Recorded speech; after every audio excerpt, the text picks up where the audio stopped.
ফামান ফাআলা যালিকা আশা বিখাইরিন ওয়া মাতা বিখাইরিন, আর যে ব্যক্তি এই তিনটা কাজ করবে, আশা বিখাইরিন কল্যাণের সাথে জীবন যাপন করবে, ওয়া মাতা বিখাইরিন এবং কল্যাণের সাথে মৃত্যুবরণ করবে, বলেন না সুবহানাল্লাহ। বাচ্চাটাও কল্যাণের হবে, যখন মরবেন তখনও কিসের সাথে? কল্যাণের সাথে। এর চাইতে আর কোনো কিছু চাওয়া আছে? কি বলেন সভাপতি সাহেব? আপনি জীবনটা কল্যাণের, মরার সময় কল্যাণ, আর কিছু দরকার আছে? কথা বলেন, কারণ আর এটার চেয়ে আর বড় পাওয়া কিছু হতে পারে? কোনো নাই।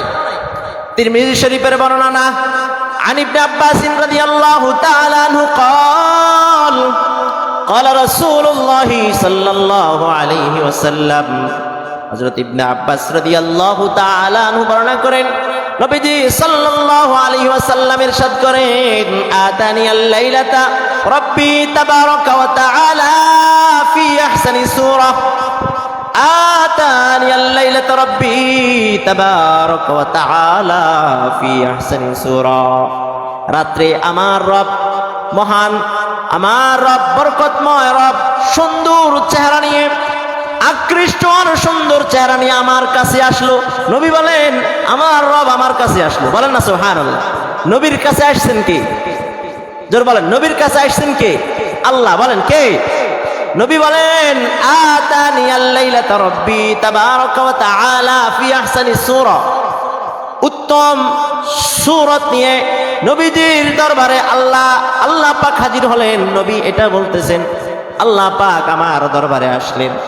আমার দরবারে এসে আল্লাহ পাক বললেন, এখানের আল্লাহ পাক নবীর দরবারে নবীর কাছে আসছেন রাত্রে। এটার উদ্দেশ্যে রাওয়ী যিনি বর্ণনা করেন তিনি বলতেছেন এটা স্বপ্নে যোগে আসছেন। কি? স্বপ্নে যোগে আসছেন। তারপরে আল্লাহ পাক এসে বলতেছেন, ফাকালা ইয়া মুহাম্মদ, হে মুহাম্মদ, হাল তাদরি ফীমা ইয়াখতাসিমুল মালাউল আ'লা, তুমি কি জানো উচ্চাসনের লোক যারা আছে তাদের মাঝে কোন কোন বিষয় নিয়ে, কি বিষয় নিয়ে তারা বিবাদ করছে? তুমি কি জানো উপরে যারা আছে তারা কি নিয়ে বিবাদ করছে? উপরের উচ্চাসন, উচ্চ মহলে যারা অধিবাসীরা আছে তারা কি নিয়ে বিবাদ করছে? ইয়া মুহাম্মদ, তুমি কি জানো? নবী সাল্লাল্লাহু আলাইহি ওয়াসাল্লাম বলেন, তখন আমি বললাম লা কুনতু লা, আমি বললাম না, আমি তো জানি না আসলে উপরে কি চলে, আমি মুহাম্মদ কি করি না, জানি না। ক্বালা সাল্লাল্লাহু আলাইহি ওয়াসাল্লাম, নবীজি সাল্লাল্লাহু আলাইহি ওয়াসাল্লাম বলেন, ফাওয়াদাআ ইয়াদাহু বাইনা কাতিফাইয়া, ফাওয়াদাআ ইয়াদাহু বাইনা কাতিফাইয়া হাত্তা ওয়াজাদতু বারদাহা বাইনা সাদিয়াইয়া। নবী সাল্লাল্লাহু আলাইহি ওয়াসাল্লাম বলেন, আমি যখন বললাম আমি উপরের মহলে অধিবাসীদের মধ্যে কি হচ্ছে আমি জানি না, তখন আল্লাহ পাক আমার দুই কাঁধের মাঝে হাত রাখলেন। আল্লাহ নবীর দুই কাঁধের মাঝে হাত রাখলেন। নবীজি বলেন হাত্তা ওয়াজাদতু বারদাহা হাত্তা সাদিয়াইয়া, আমি তখন আল্লাহ পাক যে হাত রেখেছেন এটার শীতলতা বুঝতে পারলাম। আমার বুকের মাঝে দুই স্তনের মাঝে আমি তখন শীতলতা অনুভব করলাম। ফাআলিনতু মা ফিস সামাওয়াতি ওয়া মা ফিল আরদ, তখনই আসমান জমিনে কি কি ঘটছে আমি জানতে শুরু করলাম। সুবহানাল্লাহ। আল্লাহ যখনই হাত রাখছেন তখন নবী বলেন আমি সব এখন জানতে শুরু করলাম। আসমানে কি হচ্ছে, জমিনে কি হচ্ছে, কোথায় কি হচ্ছে, আল্লাহ পাকের কুদরতে আমি সব জানতেছি। এবার আল্লাহ পাক নবীজি বলতেছেন, ফাকালা, আল্লাহ পাক তখন বললেন, ইয়া মুহাম্মদ হাল তাদরি ফীমা ইয়াখতাসিমুল মালাউল আ'লা, এখন বলো, এবার এখন বলো যে উচ্চাসনের অধিবাসীরা তাদের মধ্যে কি নিয়ে বিবাদ চলছে?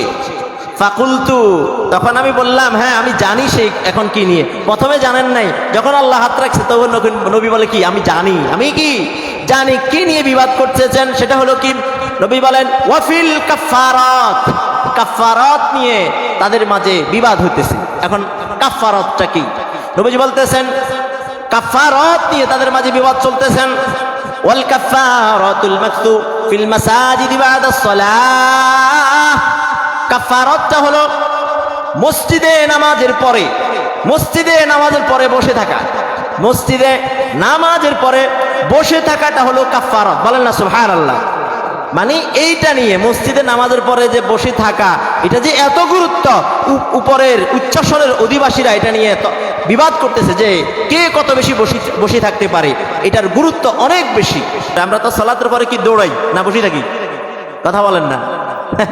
আমাদের অবস্থা কি? সালাতের পরে, নামাজের পরে দৌড়াই। আর উচ্চাসনের অধিবাসীরা তাদের এটা দরকার যে সালাতের পরে বসে থাকা। যে ব্যক্তি সালাতের পরে বসে থাকলো, বসে থাকা নিয়ে তাদের মাঝে বিবাদ সৃষ্টি, কে কত বেশি বসে থাকতে পারে, কে কত বেশি নামাজের পরে মসজিদে অবস্থান করতে পারে, মসজিদে থাকতে পারে, এটা নিয়ে বিবাদ চলতেছে। এটা হলো একটা, তিনটা বিষয়। তারপরে নবীজি সাল্লাল্লাহু আলাইহি ওয়াসাল্লাম বলেন, ওয়াল মাশিউ আলাল আকদামি ইলাল জামাআহ, জামাতের দিকে পায়ে হেঁটে যাওয়া নিয়ে মতবাদ।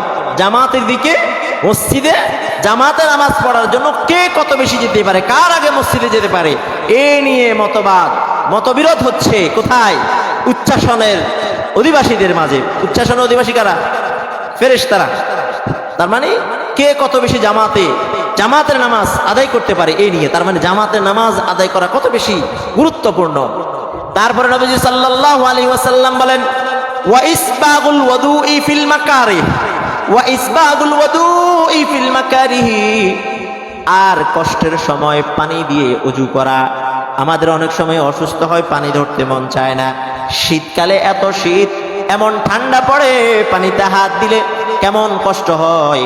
নবীজি বলেন, ওয়া ইসবাগুল ওয়াদু, এই ওযুকে পরিপূর্ণভাবে করা কষ্টের সময়। শীতকালে অনেক সময় অনেক মানুষ দেখা যায় কোনো রকম ভাবে ওযু করে, ঠান্ডার কারণে, শীতের কষ্টের কারণে। নবী বলেন, ওয়া ইসবাগুল ওয়াদু, যে ব্যক্তি ওযুকে পূর্ণভাবে করবে, ফিল মাকারিহি, কষ্টের সময়, কষ্টের মধ্যে। আমার ঠান্ডা যত বেশি লাগুক না কেন, ওযুকে আমি পরিপূর্ণভাবে করব। ওযু পরিপূর্ণভাবে যে ব্যক্তি কষ্টের মাঝে করবে, এখানে তিনজনের কথা বলেছে। যে ব্যক্তি নামাজের পরে মসজিদে অবস্থান করবে, মসজিদে থেকে যাবে, আর যেই ব্যক্তি জামাতের জন্য পায়ে হেঁটে মসজিদের দিকে যাবে। 3 নম্বরে বলা হয়েছে, যে ব্যক্তি কষ্ট হলেও, ঠান্ডা হলেও, যে ব্যক্তি ওযু পরিপূর্ণভাবে সুন্দর রূপে ওযু করে, তারা কাফারাত করলো। আর নবীজি বলেন, ফামান ফাআলা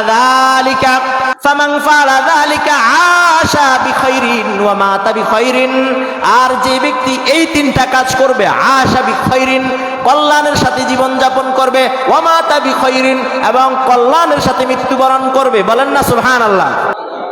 কয় কাজ? কথা বলেন, কয় কাজ? 1 নাম্বার, জামাত শেষ, নামাজ শেষ, মসজিদে বসে থাকা। কাম কি? জামাত শেষ, নামাজ শেষ, কি করা? না দৌড় দিবেন।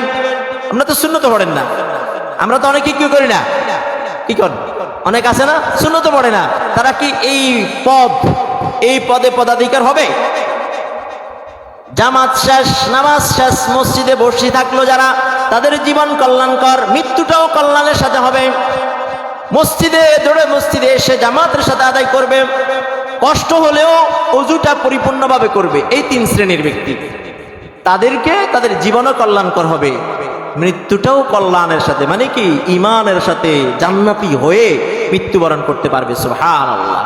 তারপর শুধু তাই নয়, নবীজি আরো বলেন, ওয়া কানা মিন খাফিআতিহি কায়াউমা ওয়ালাদাতহু উম্মু, তাদের গুনাহগুলোকে আল্লাহ পাক মোচন করে নবজাতক শিশুর মতো, বাচ্চার মতো নিষ্পাপ করে দিবেন। বলেন সুবহানাল্লাহ।